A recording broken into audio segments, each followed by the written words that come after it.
Another of Donald Trump's federal judicial nominees was approved by the Senate, which even a year after the election, I can't believe is a sentence that I have to say, but we're gonna push on.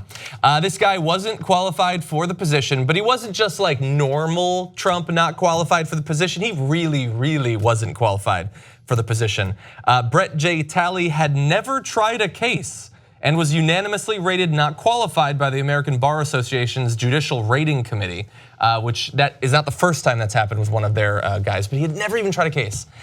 Practiced law for 3 years, and as a blogger last year denounced Hillary Rotten Clinton and pledged support for the National Rifle Assn. This guy doesn't have any experience in it. Most recently, I don't even know when the law was. Apparently he went to Harvard Law School at some point, practiced law for 3 years, but most recently, he appears to be at least a blogger, possibly an author as well. We're gonna show you some of the graphics in a bit of his books, which are interesting. But he tweeted things about Hillary Rotten Clinton. He talked about a war on guns and things like that. Said that Hillary Clinton should be in jail. Yeah. I don't understand where this guy comes from to be nominated in the first place, but these committees in the Senate are designed to stop this sort of person from taking that seat. And the reason is that it's not just, again, this is not like a small thing where for a year this guy is a problem.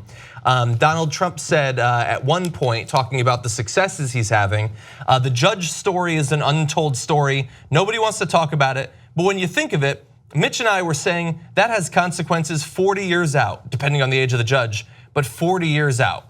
Because as I alluded to before Donald Trump was elected, when I tried to convince people that you can't simply give the country over to fascists for a few years and everything will be hunky-dory, even if Trump is impeached tomorrow, or even if he loses in his re-election bid, there are gonna be dozens or possibly someday hundreds of judges sitting on the bench for 5, 10, 30, 50 years, theoretically.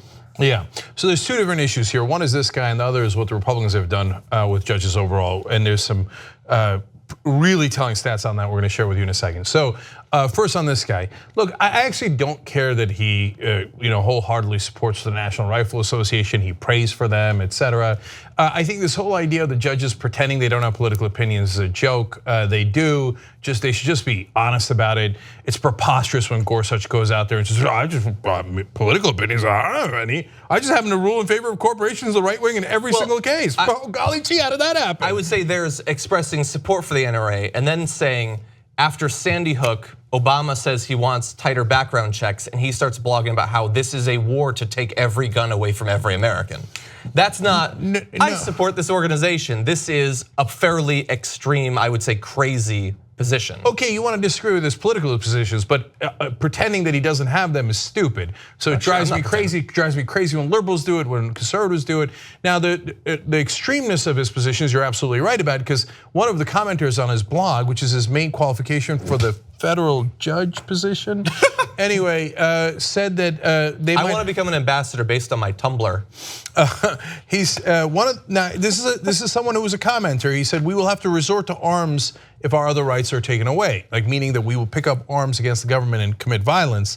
And Talley responded, I agree completely with this. So I'm not sure a guy should be a federal judge if he has agreed in the past with taking up arms against the United States government and perhaps killing people. Yeah. That's what it means to take up arms against the government, by the way, if you're not clear on that. So that could be a disqualifier because of how insane he's been in the past. Now, in terms of his qualifications, let's be fair. So he went to University of Alabama, good school, went to Harvard Law School, obviously that's terrific. He clerked for 2 federal judges, so not bad. And he was a speechwriter for Mitt Romney. Okay, those are all fine, but he hasn't tried any cases at all. He's been a lawyer for only 3 years, even though he's 36. So that's okay to get into later in your life, nothing wrong with that. But you want obviously a little bit more qualification than I've been a lawyer for a couple of years without ever going to court. I think he was in court once, actually. He didn't take a case to court, but he appeared in court once. I have appeared in court more than he has. Yeah. Okay. Oh, maybe you'll be next. Right. By the way, as a lawyer too. Okay. Although not exclusively. Okay, not exclusively.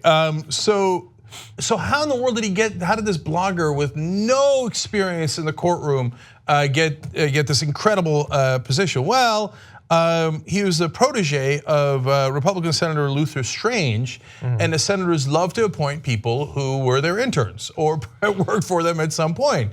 And that's a well-known thing. And not only that, he Dick Cheney'd it. Talley, this year, when Attorney General Jeff Sessions, also from Alabama, went and became Attorney General, Talley took a job in the Justice Department's office that selects judicial nominees. Yeah. So, I got a great idea. There's this wonderful blogger in Alabama, barely seen the inside of a courtroom, but boy, he'd make a great federal judge. Well, will you look at that? It happens to be me.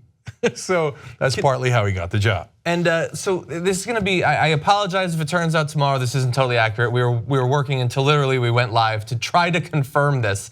But there's very little information about this guy. He's written some editorials that I read. It's the standard ideological stuff you'd expect. And he apparently isn't just a blogger, he apparently is an author as well.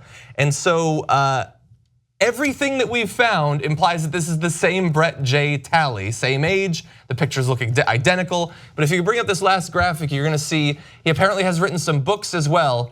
Apparently fairly well-received horror novels. And I'm a little bit disturbed that going by the leftmost one, he's also a fan of the Cthulhu mythos. He's apparently writing Lovecraft fan fiction, and apparently doing quite well. I haven't had time to look over these books yet, but I really think people should, because there has got to be some amazing illuminative stuff in there. At least that means he'll write creative decisions, Exactly, but isn't it weird that I couldn't find anyone else talking about that? Like, you'd try to find information on the first thing that comes up are these books, but nobody's talking about it. Well, That's I think weird. that speaks to a larger problem that we have.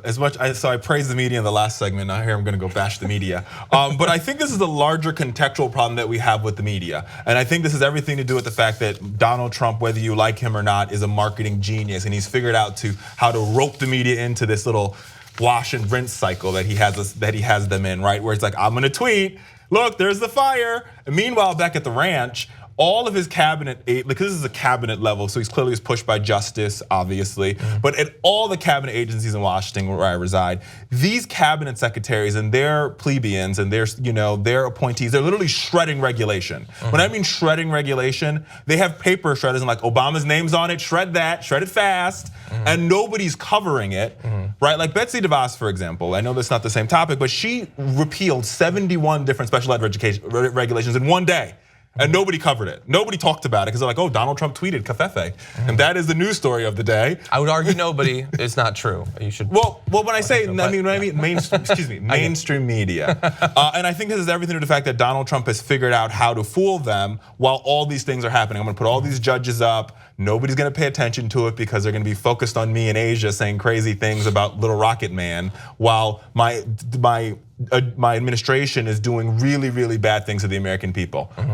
And this is an example of it. So last thing about this particular guy, as I think John alluded to, American Bar Association has, I love this, unanimously rated him not qualified. They did everything they could to not include not remotely qualified. So you get a sense of it. Now, to the larger issue, the Republicans did record-breaking obstruction during Obama. In his last 2 years, they only approved 22 justices in 2 years. So to give you a sense of how out of whack that is, the Democrats in Bush's last 2 years when they were in charge approved 68. So that is triple the number that the Republicans approved. So when Trump got in office, there was 100 vacant seats, which is an incredible number.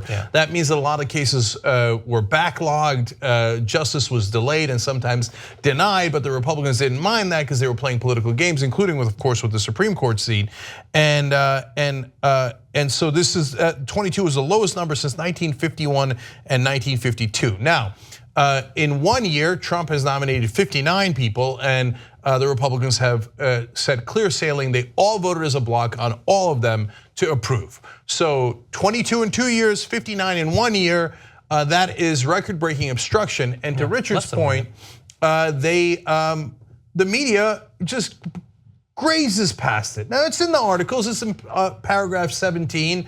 in some of the articles, but you don't turn on cable news and see that the Republicans do obstruction more than Democrats. What you see is 50-50. Well, golly gee, I remember during the Obama years, we can't tell who's responsible for the obstruction.